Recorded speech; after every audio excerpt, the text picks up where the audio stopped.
ಬೆಂಗಳೂರಿನಲ್ಲಿ ಸದ್ದಿಲ್ಲದೆ ಹೆಚ್ಚಾಗ್ತಾ ಇದೆ ಈ ಕೋವಿಡ್ ಪ್ರಕರಣಗಳ ಸಂಖ್ಯೆ.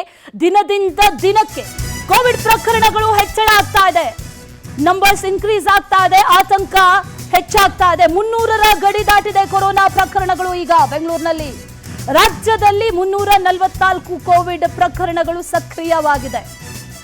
24 ಗಂಟೆಗಳಲ್ಲಿ 106 ಪಾಸಿಟಿವ್ ಕೇಸ್ ವರದಿಯಾಗಿದೆ.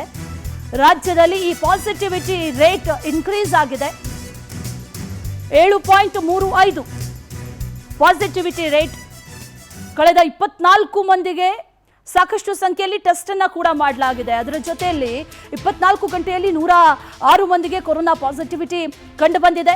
ಅನೇಕರನ್ನ ಹೋಮ್ ಐಸೋಲೇಷನ್ ನಲ್ಲಿ ಇರಿಸಲಾಗಿ ಅವರಿಗೂ ಕೂಡ ಚಿಕಿತ್ಸೆಯನ್ನು ನೀಡಲಾಗ್ತಾ ಇದೆ ಒಂದು ಕಡೆ. ಮತ್ತೊಂದು ಕಡೆಯಲ್ಲಿ ತೀವ್ರ ನಿಗಾ ಘಟಕದಲ್ಲೂ ಕೂಡ ಅನೇಕರು ಇದ್ದಾರೆ, ಅವ್ರಿಗೂ ಕೂಡ ಟ್ರೀಟ್ಮೆಂಟ್ ಅನ್ನ ನೀಡಲಾಗ್ತಾ ಇದೆ.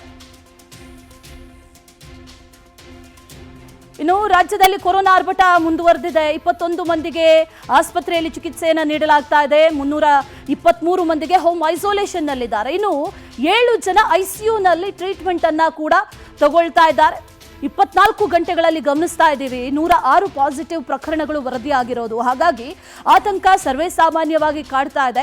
ಆದರೆ ಪಾಸಿಟಿವಿಟಿ ರೇಟ್ ಜೊತೆಗೆ ಗುಣಮುಖರ ಆಗ್ತಾ ಇರೋರ ಸಂಖ್ಯೆನೂ ಕೂಡ ಇರೋದ್ರಿಂದ ಅಷ್ಟೊಂದು ಭಯ ಪಡಬೇಕಾಗಿಲ್ಲ ಅನ್ನುವಂಥ ಮಾತನ್ನ ಕೂಡ ಹೇಳ್ತಾ ಇದ್ದಾರೆ. ಆದರೆ ಇದೇ ರೀತಿಯಾಗಿ ದಿನೇ ದಿನೇ ಪ್ರಕರಣಗಳು ಹೆಚ್ಚಾಗ್ತಾ ಹೋದಂಥ ಸಂದರ್ಭದಲ್ಲಿ ಏನಾಗಬಹುದು ಅನ್ನುವಂಥ ಪ್ರಶ್ನೆಯೂ ಕೂಡ ಈಗ ಕಾಡ್ತಾ ಇದೆ.